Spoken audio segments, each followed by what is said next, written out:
एक ऐसे इंसान के बारे में बात करने वाले हैं जिसने बिजनेस की दुनिया में बहुत बड़ा नाम कमाया। इसने किसानी से लेकर अपनी कंपनी बनाने तक का सफर तय किया। इस व्यक्ति का नाम है इंगवार। यह स्वीडन का रहने वाला है। इसका जन्म ही स्वीडन में हुआ था।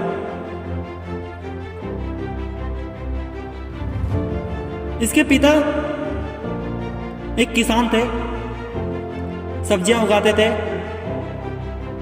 अनाज उगाते थे और बाजार में बेच आते थे। जब उससे भी इनके घर का गृहस्थी नहीं चलती थी तो उनके पिता जंगल में जाते, लकड़ियां काटते और उन्हें फिर बाजार में बेच कर आते। तो कुछ वहाँ से पैसे इकट्ठा करते तो जाकर उनसे थोड़ा गुजारा चलता था। जब इंगवार 5 साल के होते हैं तो उनके पिता उनका दाखिला करवा देते हैं एक स्कूल में। जब इंगवार पढ़ने के लिए स्कूल में जाते हैं तो यह पता चलता है कि वह एक बीमारी के शिकार है, जिस बीमारी का नाम है डिसलेक्सिया। यह एक ऐसी बीमारी है जिसमें अक्षरों को पढ़ने और समझने में बहुत दिक्कत आती है।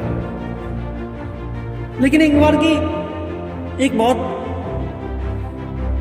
बेकार आदत थी कि वह काफ़ी देर तक सोते थे, जिससे कि उनके पिता बहुत परेशान रहते थे और कहते थे कि तू अब बड़ा हो गया है, ऐसे कर रहेगा तो कभी तुझे कहीं कोई काम भी नहीं देगा और ना ही तू कभी जीवन में कुछ बन पाएगा। इंगवार को यह बात बहुत चुभी। इंगवार ने अपने पिता के इस वाक्य को गलत साबित करने के लिए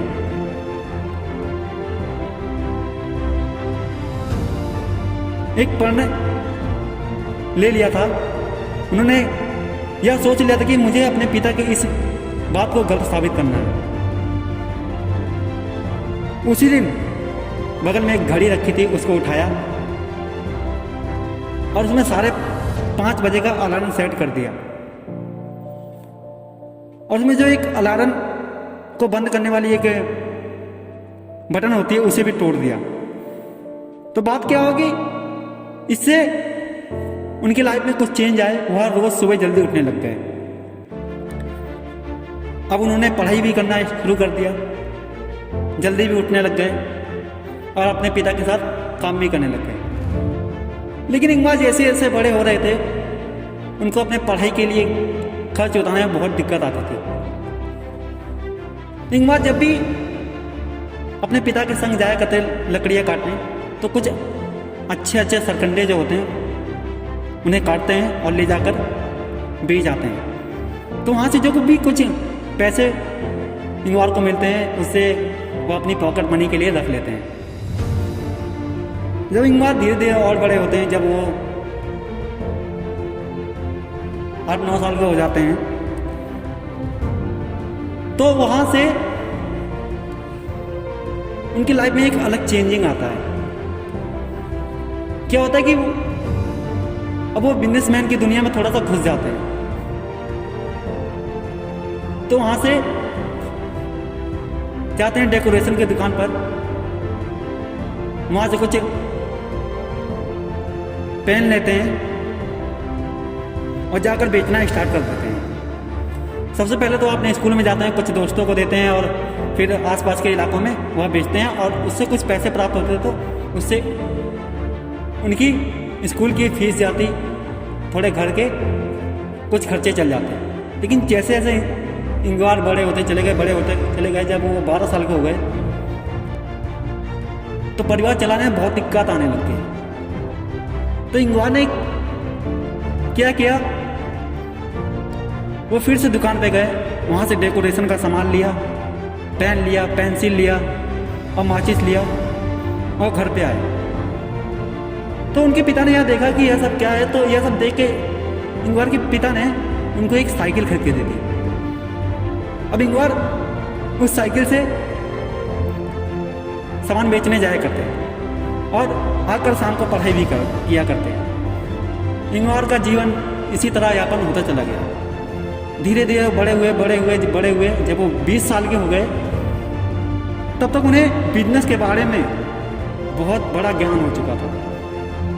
उनके आसपास जो था बहुत सारी दुकानें थी, वो दुकानें थी फर्नीचर की।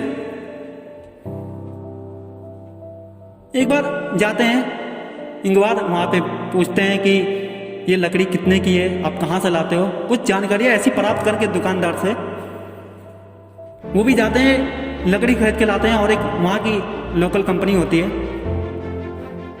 उन्हें वह दे देते हैं।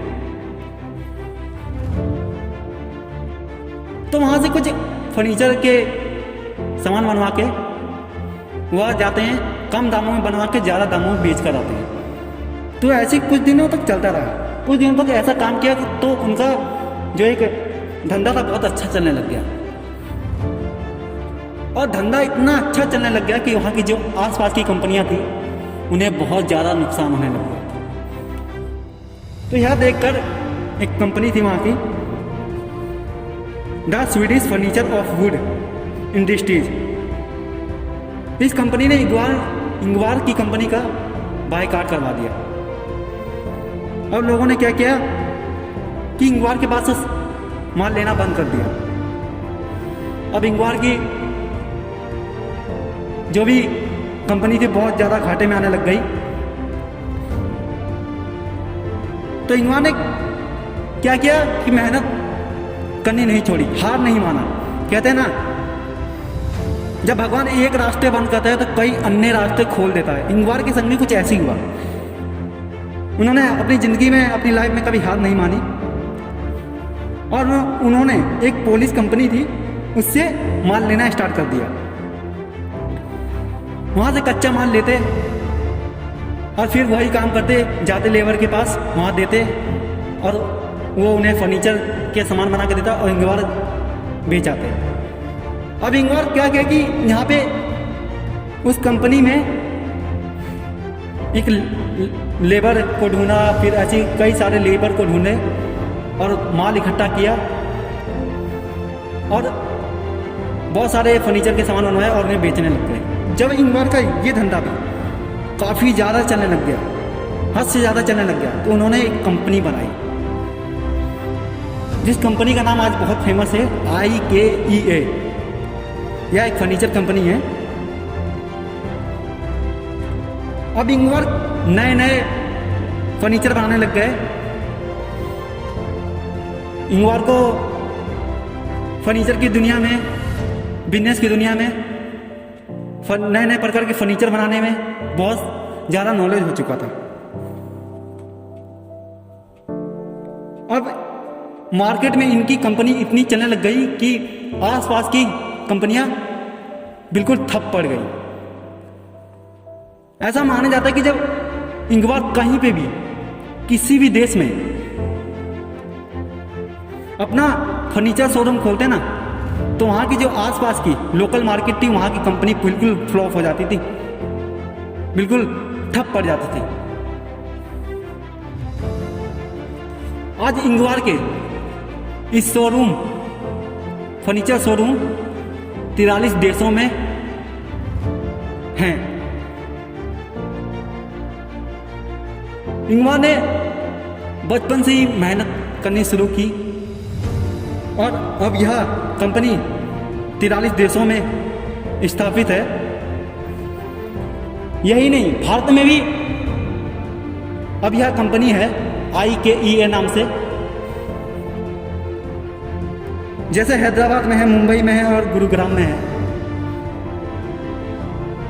इन्होंने भारत पे जो अपनी कंपनियां बनाई है उन पर 800 करोड़ इन्वेस्टमेंट कर दिया है। तो दोस्तों, यहाँ एक ऐसे सक्सेसफुल इंसान की कहानी है जिसने बचपन से किसानी देखी और बाद में चलकर अपनी कंपनी बनाई।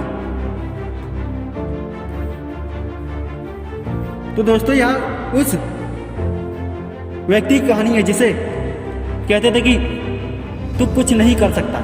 उसके पिता उसे ताना मारते थे, लोग उसे ताना मारते थे, बचपन से इसने बिजनेस की दुनिया में काम शुरू किया और आज यह इस स्थान पर है कि आज इनकी कंपनी 43 देशों में चल रही है। लेकिन यह व्यक्ति 51 साल की उम्र में छोड़कर दुनिया को अलविदा कह जाते हैं, लेकिन आज भी इनकी कंपनी इनके बेटे और पोते चला रहे हैं और काफ़ी अच्छी तरीके से। दोस्तों कहते हैं जब कोई व्यक्ति काम करता है ना, किस्मत, भगवान और लक उसका साथ हमेशा देता है। तो दोस्तों यह आपको स्टोरी कैसी लगी